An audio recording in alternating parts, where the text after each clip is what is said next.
Welcome. Today I'm explore the Tennison Gambit, which is known as a trap arising from the Scandinavian defense. After the first move pawn to e4, black responds with pawn to d5, and white enters the gambit by playing knight to f3, gambling on the pawn at e4. But in that case, you depend on your opponent choosing the Scandinavian defense. There's actually a way to make this trap much more universal. Let's take it back. You can enter the very same position, starting from the reti opening. You play knight to f3 first, and since your opponent will usually reply with either pawn to d5 or pawn to e5, you've already taken away the e5 square. Therefore, your opponent is left with only pawn to d5, which is also the most common move here. Then you play pawn to e4, transposing and tricking your opponent into the same Tennison Gambit. Just in case you don't know, the main line goes as follows. Black captures with pawn takes a 4, accepting the gambit. Then white plays knight to g5, starting a more or less forced line that can lead to you crushing your opponent in just about 8 moves or even less. Now, white is attacking the pawn, and black normally defends it with their knight from g8 to f6. Then white plays pawn to d3, attacking the pawn once again. Black usually feels comfortable trading it off since they are already a pawn up. After pawn takes d3, white recaptures with bishop takes d3. Here's the moment of truth. Black is still a pawn ahead, but they're a little annoyed by your knight on g5, which is attacking their position, and your bishop is also putting pressure. Many players here will play pawn to h6, which walks directly into the trap. Now comes the strike. White plays knight takes f7. If black captures back with king takes f7, white delivers the deadly bishop to g6 check. This is a discovered attack. You check the king and win the queen on the next move. This way, you expose your opponent's king, win their queen, and secure a totally winning position. It's simple, powerful, and extremely effective. I'm going to share with you some additional ideas on how you can use the same opening variation, not only against the Scandinavian defense, but also against the Caro-Kann defense and even certain lines of the Sicilian defense. I'll also show you some pitfalls you need to be aware of, because there is one variation that stronger opponents may try against you. After black accepts the gambit pawn and you play knight to g5, instead of defending the pawn on e4 with knight to f6, some opponents may choose queen to d5.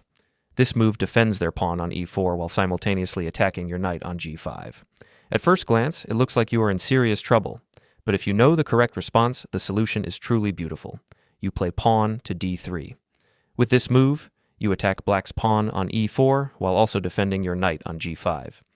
Usually black is happy to trade pawns here. After the exchange, you recapture with bishop takes d3.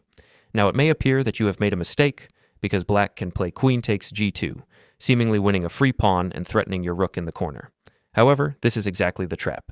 Instead of panicking, you calmly play bishop to e4. With this move, your bishop is x-raying the rook on h8. You defend it indirectly while also attacking black's queen.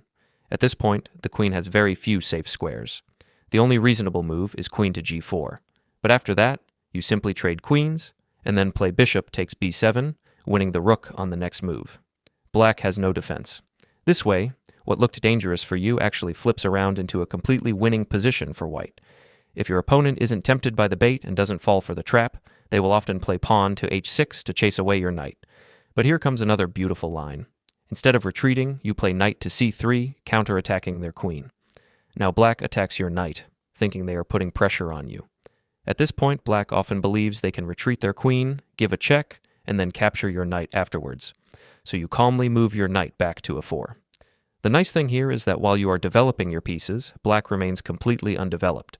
This already gives you a huge advantage. Of course, black still has ideas. They may try pawn to f5, hoping that since your knight is pinned to the king, they can capture it on the next move and win material. Here's where the fun begins. One really nasty move is bishop to e2. On the surface, it looks like you are backing down and worried about black's attack. But in reality, you are setting a deadly trap. If black continues with pawn takes e4, then you strike with queen to h5 checkmate.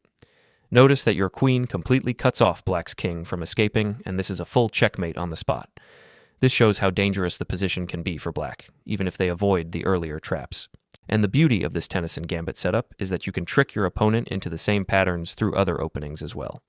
For example, in the Caro-Kann defense, after you start with pawn to e4 and black responds with pawn to c6, you play knight to f3, pretending to enter the two knights variation. Then after pawn to d5, black once again falls into the same Tennison Gambit ideas. You begin with pawn to d3, pretending that you simply wanted to defend your position, but after black captures with pawn takes a4, you suddenly jump in with knight to g5. Now, your opponent wants to protect their extra pawn, so they capture again. At this point, you recapture with bishop takes d3.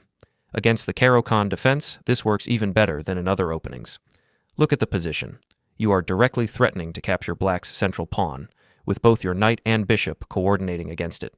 Not only that, but you also create the possibility of capturing black's bishop afterwards. The two most common ways for black to defend this pawn are to push it forward or to defend it with knight to f6. But here's the beauty. Both defenses lose to the exact same tactic. Whether black plays pawn to h6 or knight to f6, you unleash the devastating blow knight takes f7. This forks the queen and the rook, forcing black to recapture with the king. But then comes bishop to g6 check, opening up a deadly discovered attack. You check the king and immediately win the queen, securing a completely winning game. And here's another cool bonus. You can use this same tactical pattern against one of the most popular openings of all, the Sicilian defense. After you play pawn to a4 and black responds with pawn to c5, entering the Sicilian defense, you go for pawn to c3, known as the Alapin variation.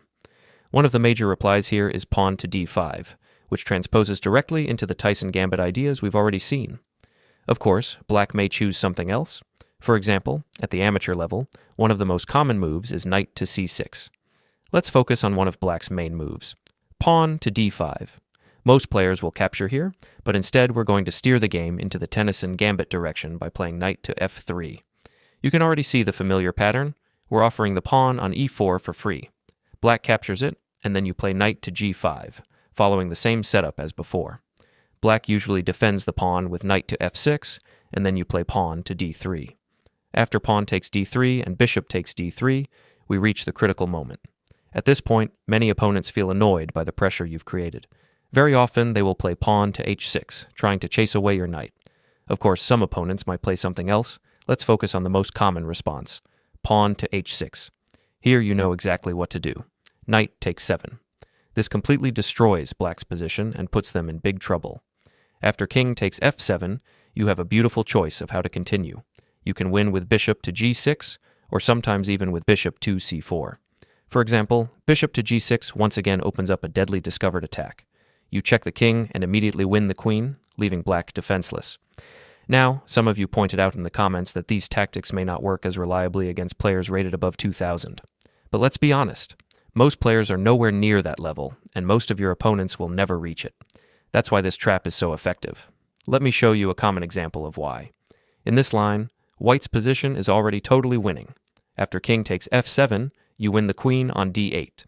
You've exposed black's king, won massive material, and are in a completely dominant position. But here's the catch. Many players, after winning the queen, make a losing mistake. In this position, after black plays knight to c6, lots of white players carelessly play queen to c7, which looks natural but actually loses the game instantly. Why? Because black responds with pawn to a5, and suddenly your queen is trapped. It has no way out, and on the very next move, black will capture it with knight to d5 or knight to e8. Just like that, black turns the tables and is winning. Thanks for watching.